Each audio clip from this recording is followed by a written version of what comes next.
Every time you pay your credit card bills on Cred, you earn Cred coins.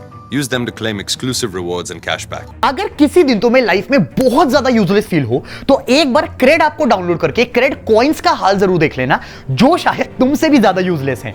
थोड़ा सा better जरूर feel करोगे। मैं crate app कुछ 2 सालों से यूज कर रहा हूं और करीब 8 लाख क्रेड कॉइन्स वॉलेट में हैं, लेकिन मैंने आज तक उनका यूज नहीं किया। बिफोर प्रोसीडिंग, जिनको नहीं पता उनको मैं पहले यह बता देता हूं कि क्रेड एक फिनटेक स्टार्टअप है जिसके फाउंडर हैं कुणाल शाह, जिन्होंने क्रेड से पहले फ्रीचार्ज एक और फिनटेक स्टार्टअप की स्टार्टिंग करी थी और बाद में उसको सेल आउट करा था। क्रेड की करंट वैल्यूएशन $6.4 बिलियन है, जो कि करीब करीब 52,000 करोड़ होता है।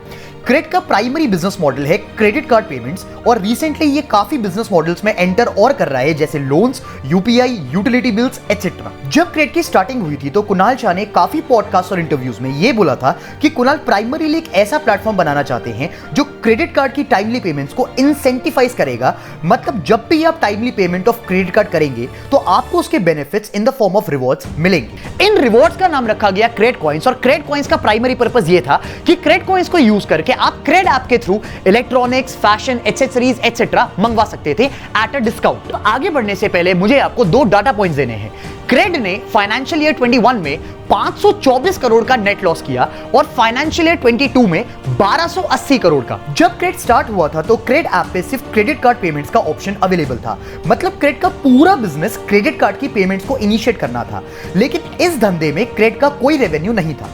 एक यूजर जिसका क्रेडिट कार्ड का बिल 1000 रुपीज आया है, वो क्रेड ऐप के थ्रू 1000 का ही पेमेंट करेगा, जो कि कार्ड इशुइंग बैंक के पास चला जाएगा और इस पूरे प्रोसेस में क्रेड को कोई रेवेन्यू या कोई प्रॉफिट शेयरिंग नहीं मिलेगी।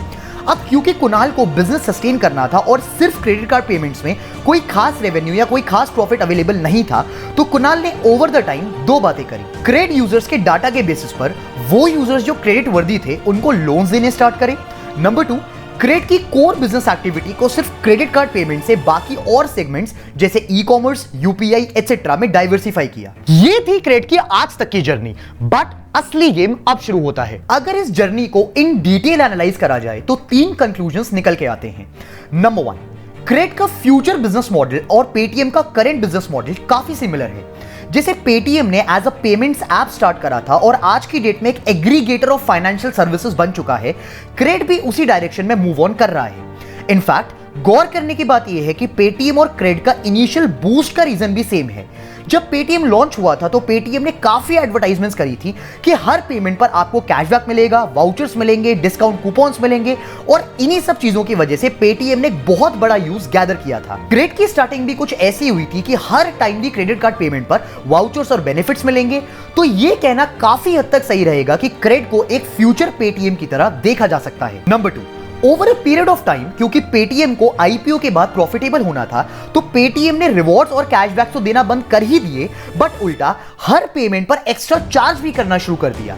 अगर आपने नोटिस किया हो तो इस टाइम पर हर यूटिलिटी बिल पर आप जो भी पेमेंट करते हैं पेटीएम के थ्रू, उसमें पेटीएम 1-2 रुपए का कमीशन लेता है। इसका मतलब कि पेटीएम का जो अपने यूजर्स के लिए इनिशियल कोर वैल्यू प्रोपोजिशन था, आज की डेट में वो उसी से हट चुका है। अगर इसी चीज को क्रेड के केस में देखा जाए तो यूजर्स के लिए आज तक क्रेड का कोर वैल्यू प्रोपोजिशन रहा है कि क्रेड अपने यूजर्स को टाइमली क्रेडिट कार्ड पेमेंट्स के बदले में रिवॉर्ड देता है in the form of Cred coins. इसी प्रोपोजिशन के चलते क्रेड के आज की डेट में करीब करीब 1 करोड़ यूजर्स हैं, बट अगर एक्चुअली में देखा जाए तो ये कोर वैल्यू प्रोपोजिशन है ही नहीं, क्योंकि उन क्रेड कॉइन्स का यूज सिर्फ तब करा जा सकता है जब वो क्रेड ऐप के थ्रू ही कुछ परचेज करे।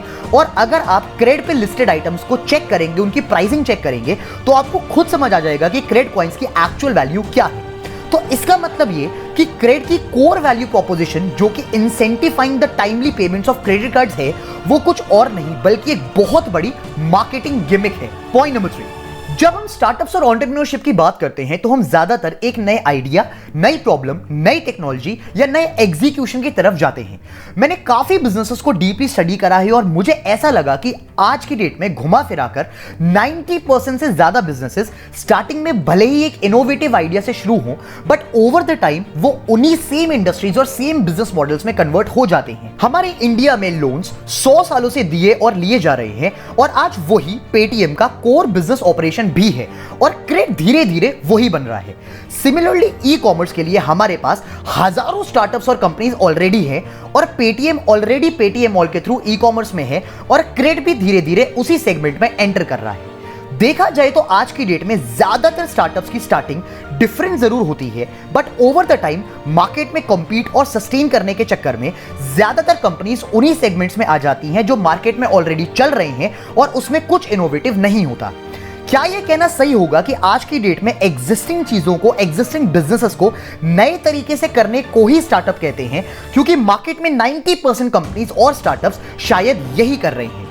I would love to have your opinion on this case. Please drop down a comment below for a discussion. Also, I'll be dropping more such case studies in the upcoming days. So if you like the case study of Cred, then do subscribe to the channel and hit the bell icon. I'll see you in the next video. Bye bye.